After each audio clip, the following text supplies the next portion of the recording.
అందరికీ జేబీఎం. నేను Rajesh Mahasen. Welcome to Mahasen media.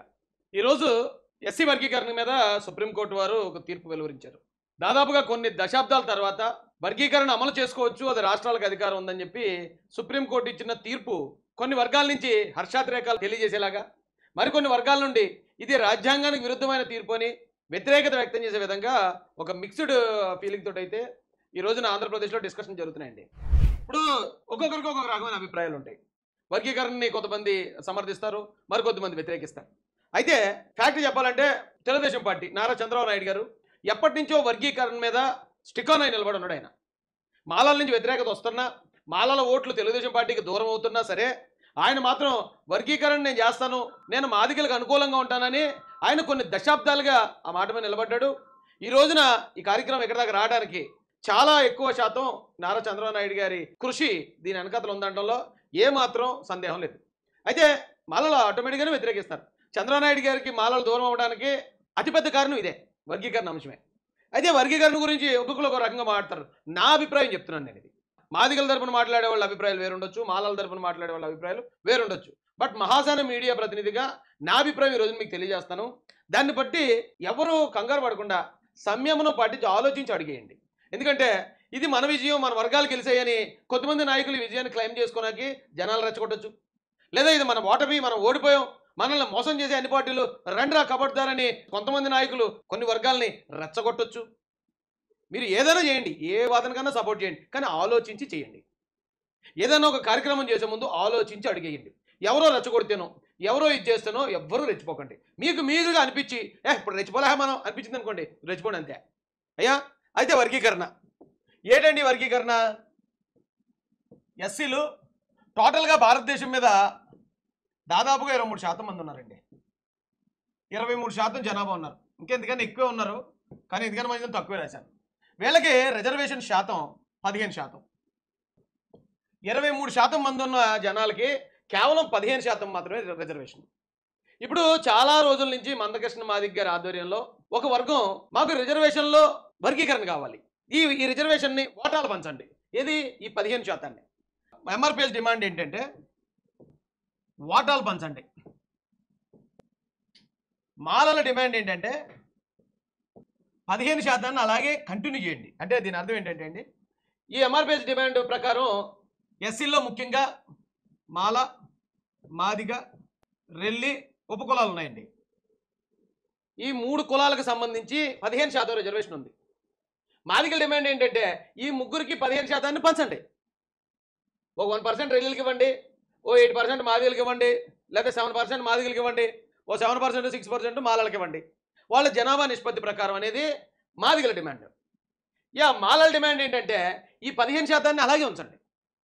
ఒకవేళ 15 మంది రెల్లీలు బాగా చదువుకున్న కుర్రాళ్ళు ఉన్నారనుకో, 15 మంది రెల్లీలకు ఉద్యోగం వచ్చేలా ఉంచండి. లేదా 15 మంది మాదిగలు బాగా చదువుకునే కుర్రాళ్ళు ఉన్నారనుకోండి, 15 మంది మాదిగలకు వచ్చే అవకాశం ఈ 15% అలాగే ఉంచండి. లేదా 15 మంది మాలలు కనుక బాగా చదువుకుని ఉంటే ఆ 15% మాలలకి అలాగే ఉంచండి. సో ఇది ఓపెన్గా ఉంచండి. ఇది మాలల డిమాండ్, ఓపెన్. ఇంతే ఈ గొడవ. దీనికోసం కొంతమంది కొన్ని వర్గాలకు అన్యాయం జరిగింది, కొన్ని వర్గాలను దోచుకున్నారు, కొన్ని వర్గాలు అంటే మాలలు దోచుకున్నారు, మాలలు మోసం చేశారు, ఇలా రకరకాల ఆరోపణలు, అవమానకరమైన మాటలు కొంతమంది నాయకులు మాట్లాడారు. అది దురదృష్టకరం. ఎందుకంటే ఈ రిజర్వేషన్ అనేది ఒక రేస్, అంటే పరుగు పందాలు. ఇప్పుడు ఒక చోట రన్నింగ్ రేస్ జరుగుతుంది. అక్కడ మాల, మాదిగా, రెల్లి నుంచి ఒక్కొక్క క్యాండిడేట్ నిలబడ్డాడు పోటీకి. ఎవరు స్పీడ్గా పరిగెడితే గెలిచేస్తాడు కప్పాడికే. అక్కడ రెల్లి సోదరుడు స్పీడ్గా పరిగెట్టాడు అనుకోండి, కప్పానికి వస్తుంది. లేదా మాదిగ సోదరుడు పరిగెట్టి గెలిచాడు, కప్పానికి. మాల గెలిస్తే మాల. ఇది రేస్. ఇది అందులో ఒకటి గెలిస్తే, ఒకవేళ మాల గెలిచాడు అనుకుందాం, గెలిస్తే మాదిగకి రెల్లికి అన్యాయం జరిగింది అని కాదండి. అది ఒక రేస్. ఎందుకంటే నిజంగా అన్యాయం జరిగే పరిస్థితి ఉంటే ది గ్రేట్ బాబాసాహెబ్ అంబేద్కర్ గారు అలా పెట్టడు. దీనిలో ఇంకొక పాయింట్ ఏంటంటే అండి, ఈ రిజర్వేషన్లో ఒక అర్హత ప్రాతిపదికగా ఏర్పడ్డాయి. ఇప్పుడు బీసీ రిజర్వేషన్ ఉందండి. బీసీ రిజర్వేషన్కి అర్హత ఏంటో తెలుసా? వెనుకబడతాను అంటే ఆర్థికంగా, సామాజికంగా.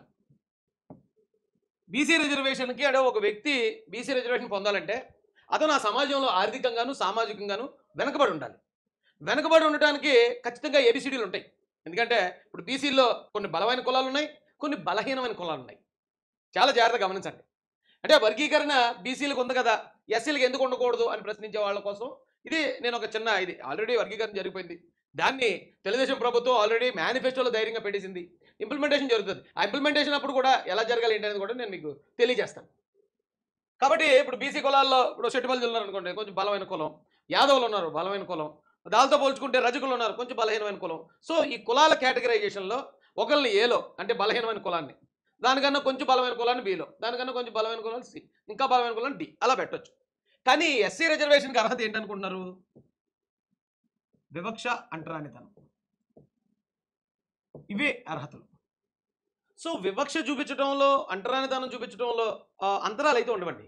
ఇక్కడ ఆర్థికంగా సామాజికంగా అనటంలో ఉంటాయి, అంతరాలు ఉంటాయి. అంటే ఒకటి బాగా ధనవంతులు ఉంటాడు, కులస్తులు కొంచెం వెనకబడి ఉంటారు.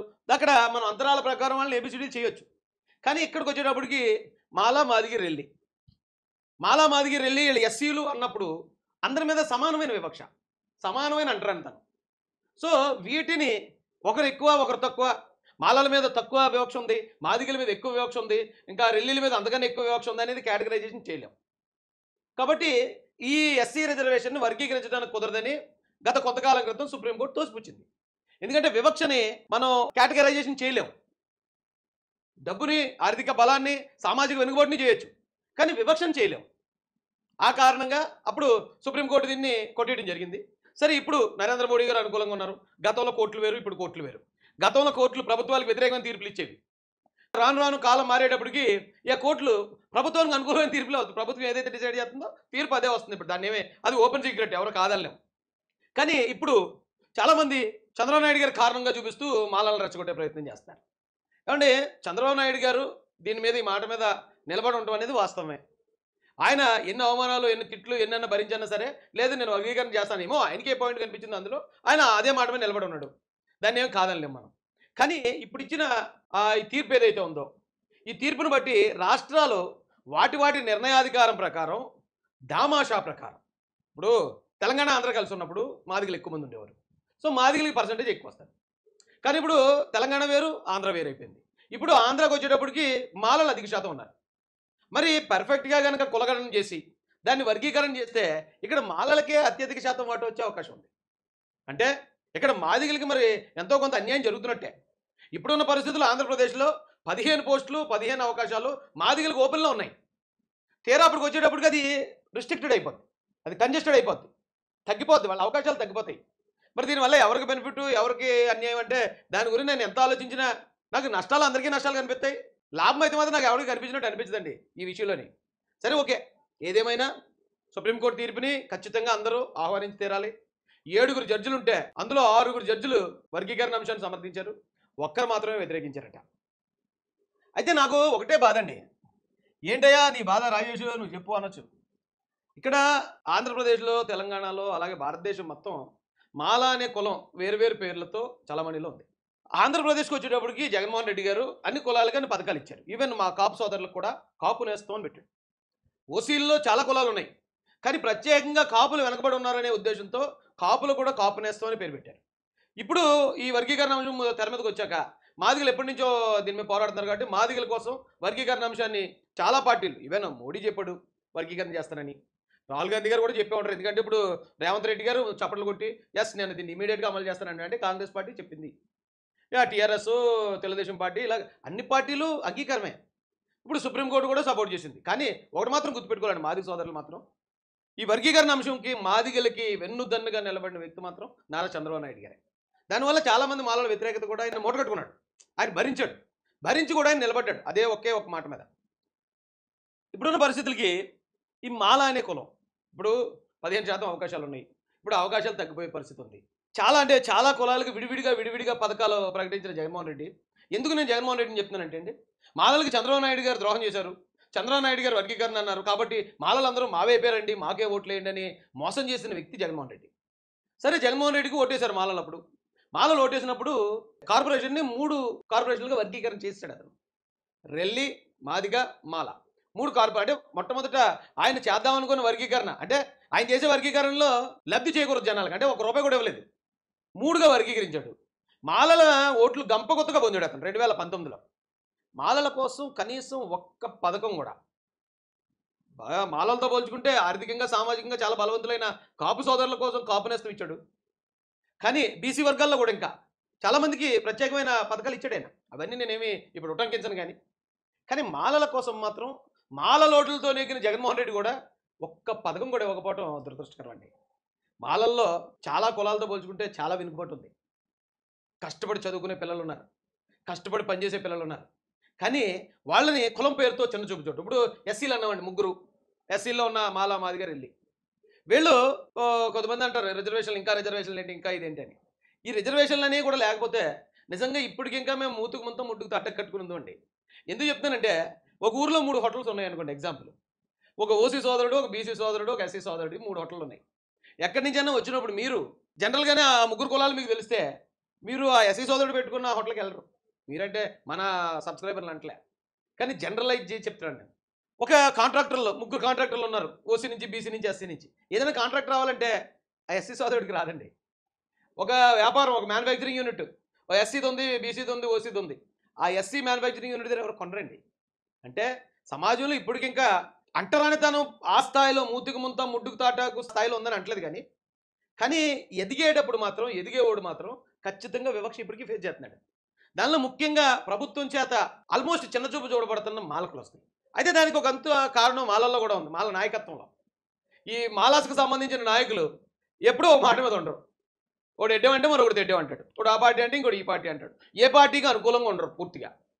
ఇప్పుడు మందకృష్ణ మాదిగ గారు ఉన్నారండి, ఆయన ఆ మాదిగ వర్గాన్ని మొత్తం ఏకతాటి మీదకి తీసుకురాగలిగాడు వర్గీకరణ అనే అంశంతో. ఏ పార్టీనైనా వెళ్ళి ఒప్పించగలిగాడు ఆయన అంటే దానికి మందకృష్ణ మాదిగ గారి ప్రావీణ్యము, ఆయన జ్ఞానం మాత్రమే కాదండి. ఆయన వెనకాతలు నిలబడి మాదిగ సోదరుల అండ, ఆ అండ చూసుకుని ఏ రాజకీయ పార్టీ అయినా, ఈవెన్ నరేంద్ర మోడీ కూడా వచ్చాడు వాళ్ళ కోసం. ఆ స్థాయిలో మాత్రం ఉద్యమాన్ని నిలబెట్టగలిగాడు ఆయన. దాన్ని మనం అప్రిషియేట్ చేసి తీరాలి. కానీ మరి ఇప్పుడు ఆంధ్రాకి వచ్చేటప్పటికి ఒకవేళ నిజంగానే మాదిగల పర్సంటేజ్ తక్కువ ఉంటే, మరి ఇక్కడ మాలలకి ఎక్కువ శాతం రిజర్వేషన్ వచ్చి మాదిగల శాతం తగ్గిపోతుంటే, మరి దానికి మందకృష్ణ గారు దాన్ని ఎలాగా సమర్థించుకుంటారో అది వారికే తెలియాలి. కానీ ఇప్పుడు నేను ఎవరైతే బాధపడుతున్నారో వర్గీకరణ జరిగింది, ఇలా సుప్రీంకోర్టు అన్యాయం చేసింది, రాజ్యాంగానికి వ్యతిరేకంగా జరిగిందని ఎవరైతే బాధపడుతున్నారో ఆ బాధని ప్రభుత్వాల మీద రెచ్చగొట్టే ధోరణిలో కాకుండా, ఇప్పుడు దామాషా ప్రకారం వర్గీకరణ జరుగుతుంది ఆంధ్రాలో, తెలంగాణలో. దామాషా ప్రకారం ఏ కులం ఎంత ఉందనేది చాలా పకడ్బందీగా ఆ కులగణన లెక్కలు తీసుకోవాలి. తీసుకుని ఎస్ ఈ కులం ఎంత ఉంది కాబట్టి ఓకే అంత వాటా మీరు పంచండి, న్యాయంగా పంచండి. ఆ న్యాయంగా పంచడంలో మనం ఎంతవరకు చేయాలి కృషి అనేది అక్కడ మనం చేయాలి తప్ప, ఇప్పుడు సుప్రీంకోర్టు తీర్పుని వ్యతిరేకించేద్దామను, లేకపోతే ప్రభుత్వాల మీద మనం ఇమీడియట్గా మనం యుద్ధం ప్రకటించేద్దామను, ఇది చేయటం వల్ల ఏమో ఒకవేళ ఫలితం వస్తుందేమో నాకే తెలియదు. కానీ నాకు తెలిసినంత వరకు మాత్రం ఈ దామాషాని సమర్థవంతంగా ఏ విధమైన వివక్ష లేకుండా ఎంతమంది ప్రజలుంటే అంతమందికి ఆ శాతం పంచేలా మాత్రం అనుకుంటే ఖచ్చితంగా ఈ వర్గంలో ఉన్న నాయకులందరూ నిలబడి ప్రభుత్వంతో కనుక మనం సంప్రదింపులు చేసి అలా చేయించగలిగితే మనం న్యాయం చేయించినట్టు అవుతుంది. కానీ నాకైతే ఈ మాల కులాలని అన్ని పార్టీలు, ఏ ఒక్క పార్టీ కూడా మాలలకు ఇదిగో ఈ పథకం చేస్తున్నాం, లేదా మాలల్లో ఉన్న యువత కోసం ఇది చేస్తున్నాం, మాలలకు ఇదిగో ప్రత్యేక ఈ పథకం అనేది ఇప్పటికి వినలేదండి నేను. అయితే ఒకవేళ నేను ఆ కులస్తుని కాబట్టి, ఆ కులంలో పుట్టినోడు కాబట్టి, ఒకవేళ నా కులం మీద ఆ కన్సర్న్ నుండి ఆ బాధ ఉందేమో నాకు తెలియదు. కానీ ఏ పార్టీ కూడా అన్ని కులాల గురించి మాట్లాడతాయి అన్ని పార్టీలు. మరి మాల అంటే మరి ఆ కులానికి ఏంటో మరి రాజకీయ పార్టీలుగా ఆ కులానికి ఉన్న బద్ధ శత్రుత్వం ఏంటో తెలియదు. కానీ ఏ పార్టీ కూడా పట్టించుకున్న దాఖలాలు లేవు, ఈవెన్ కాంగ్రెస్ పార్టీ కూడా. అయితే ఇప్పటి వరకు ఏం చేశారంటే వర్గీకరణ అనేది జరగకుండా ఉండటమే మాలలకు చేసే మేలు. ఎరా బాబు మీ పార్టీ ఏం చేసిందిరా మాలల కంటే, వర్గీకరణ చేయకుండా ఆపుతున్నాం కదా. వర్గీకరణ చేయకుండా ఆగితే అక్కడ ఆ 15% సీట్లు ఏవైతే ఉన్నాయో అది 3 కులాలకి ఓపెన్. అది మాలలకి ఏమి ఎక్స్ట్రా రావు, అక్కడ మాలలకు వచ్చే మేలేమీ లేదు. కానీ దాన్నే మాలలకు చేసే మేలుగా ఫలానా పార్టీ అండి వర్గీకరణని వ్యతిరేకించిందండి అంటే అంతే, అదే మాలలకు ఇచ్చే గొప్ప గిఫ్ట్. అలా మోసం చేసుకొచ్చారండి. అంటే మరి ఇప్పుడన్నా ఎప్పటి నుంచో అయినా ఒక సరైన నాయకత్వంలో, సరైన నాయకత్వం లేకపోతే ఏ కులం ముందుకెళ్దండి. ఖచ్చితంగా కులానికి సరైన నాయకత్వం, ధైర్యం గల నాయకత్వం, నిజాయితీ గల నాయకత్వం, ఏ ప్రలోభాలకి లోను కాకుండా అవసరమైతే ఎంత పెద్దోళ్ళన్నా వ్యతిరేకించే నాయకత్వం ఉన్నప్పుడే, ఆ నాయకుడిని బలపరిచినప్పుడే ఆ కులం ముందుకెళ్తారు తప్ప లేకపోతే ఇది అంతే కుక్కలు చింపిన వేస్తారు. ఎవరు వచ్చినా కులంతో ఆడుకుంటూనే ఉంటారు. అది వర్గీకరణ సాధించే దానికి కృషి చేసిన మందకృష్ణ మాదిగ గారికి మహాసేన మీడియా తరఫున హృదయపూర్వక శుభాకాంక్షలు తెలియజేస్తున్నాం. దీన్ని దామాషా ప్రకారం ఎస్సీలు అంటే ఒకటి అది ఒకటి ఇది, ఒకరికొకరు శత్రువులు ఏం కాదండి. కాబట్టి అందరూ అన్నదమ్ములే కాబట్టి ఈ పంచే విధానంలో కూడా కొంచెం ఆ ట్రాన్స్పరెంట్గా అందరికీ న్యాయం జరిగే విధంగా ఎంతమంది ఉంటే అంతమందే. తక్కువ మంది ఉన్నోళ్ళకి ఎక్కువ మంది ఇచ్చామని ఎక్కువ రిజర్వేషన్ ఇవ్వమని నేనేం అడగట్లేదు. ఎంతమంది ఉంటే అంత సమానంగా మాత్రం న్యాయంగా పంచాల్సిందిగా 2 ప్రభుత్వాల్ని, తెలుగు రాష్ట్రాల ప్రభుత్వాల్ని మహాసేన మీడియా నుంచి హృదయపూర్వకంగా రిక్వెస్ట్ చేస్తున్నాను. అది కనుక ఏదైనా అటు ఇటు జరిగితేనే అప్పుడు మళ్ళీ యాజిటేషన్లు, ధర్నాలు, రాస్తారోకోలు ఇలాంటివన్నీ మొదలవుతాయి. అలా మొదలయ్యే అవకాశం ఇవ్వకుండా చాలా పకడ్బందీగా దీన్ని నిర్వహించాల్సిందిగా నేను కోరుకుంటున్నాను. ఎవరు రెచ్చగొట్టినా, ముఖ్యంగా మాలలకు చెప్తున్నానండి, ఎవరు రెచ్చగొట్టినా రెచ్చిపోవద్దు. ఎందుకంటే ఇది అన్ని పార్టీలు ఒప్పుకున్నాయి. ముఖ్యంగా అయితే తెలుగుదేశం పార్టీ కృషి ఉంది, కాదంటలేదు దాంట్లో. అందుకని ఇక్కడ ఉన్న కొద్దిమంది చంద్రబాబు గారి మీద రెచ్చగొట్టే ప్రయత్నం చేస్తారు. చంద్రబాబు గారు ధైర్యంగా మేనిఫెస్టోలు పెట్టాడు. ఆయనేమి డొంక తిరుగుడు చేయలేదు, ఆయనేమి దొడ్డిదారిని చేయలేదు, ఒకటి చెప్పి ఇంకోటి చేయలే. ఆయన అఫీషియల్గానే ఎవరైతే ఇష్టమైతే వాళ్ళే ఓటేస్తారు. నేను మాత్రం ఒకవేళ ఏ సైడ్ తీసుకున్నా వన్ సైడ్ ఉంటానని ఆయన మేనిఫెస్టోలోనే పెట్టాడు. దామాషా ప్రకారం జిల్లాలను యూనిట్గా చేసుకుని. ఇక్కడ కూడా చాలా జాగ్రత్తగా గమనించండి. ఒక జిల్లాలో మాలలు ఎక్కువ, మాలలో 15%లో మాలలో 10% ఉండి మాదిగలు 5% ఉంటే 10% రిజర్వేషన్ మాలలకు ఇస్తానని ఆయన ఇచ్చిన మేనిఫెస్టో. లేదు మరొక జిల్లాలో మాదిగలు 10%, మాలలు 5%, ఆ లెక్కల్లో ఉంటే అక్కడ మాదిగలకి ఎక్కువ వస్తుంది, మాలలకు తక్కువ వస్తుంది. దామాషా ప్రకారమే చేస్తానన్నాడు. ఆయన ఏమి సింగిల్ టేబుల్ ఇచ్చేసి ఇక మాదిగలకి ఎంత, మాలలకి ఎంత, రెల్లికి ఎంత అని ఇచ్చే పరిస్థితి కాదు ఇది. చాలా వర్కౌట్ జరుగుతుంది, చాలా వర్కౌట్ జరుగుతుంది. ఆయా జిల్లాల్లో మాలలు ఎంతమంది, మాదిగలు ఎంతమంది, రెల్లీలు ఎంతమంది ఉన్నారు, వాళ్ళ ఉపకులాలు ఎన్ని ఉన్నాయి అనేది ముందు ఈ కులగణన అంతా జరగాలి. తద్వారా రిజర్వేషన్ వర్గీకరణ అనేది జరుగుతుంది. ఎవరన్నా ఒకవేళ తెలుగుదేశం పార్టీ మీదకో చంద్రబాబు నాయుడు గారి మీదకో రెచ్చగొట్టినా దయచేసి ఎవ్వరూ కూడా రెచ్చిపోవద్దు. మనకి న్యాయం జరగడం కోసం మనం నిలబడి ఉందాం. ఇప్పుడు ఒక జిల్లాలో ఉంది, అక్కడ మాలల శాతం ఎక్కువ మంది ఉండగా మాలలకు తక్కువ రిజర్వేషన్ వచ్చింది అనుకోండి, అక్కడ మనం క్వశ్చన్ చేద్దాం, మనం కమ్యూనికేట్ చేద్దాం చంద్రబాబు నాయుడు గారితో. అంటే పలానా జిల్లాలో ఎంతమంది ఉన్నారు, ఇది పరిస్థితి. ఎందుకంటే ఎందుకు నేను ఎస్పెషల్లీ మాలలకు చెప్తున్నానంటే అప్పుడే మాలలను రెచ్చగొట్టే ప్రయత్నాలు మొదలైపోయి. జగన్ గారికి మామూలుగా ఇంత దొరికితేనే మామూలుగా ఆగరైనా, అలాంటిది ఇంత పెద్ద అంశం. ఈ అంశం ఆయన చేతికి చిక్కితే మరి ఆయన ఏ స్థాయిలో ఉపయోగిస్తాడో నాకు తెలుసు. కాబట్టి ఎవ్వరూ కూడా ఆ ఉద్రేకాలకు వెళ్ళొద్దండి. మరి డీసెంట్గా ఇప్పుడు గవర్నమెంట్లో మనం చెప్పినా కూడా చంద్రబాబు నాయుడు గారు మనం చెప్పే వాదనలో న్యాయం ఉంటే న్యాయాన్ని అంగీకరించే పరిస్థితి ఉంది. కాబట్టి సహృద్భావ దీంతో పరిస్థితుల్లో అన్నదమ్ముల సంయమనంతో దీన్ని ముందుకు తీసుకెళ్లాల్సిన బాధ్యత ఆంధ్రప్రదేశ్, తెలంగాణలో ఉన్న మాల, మాదిగ మరియు రెల్లి వారి ఉపకులాల మీద ఉందని మీకు సవినయంగా తెలియజేస్తున్నానండి.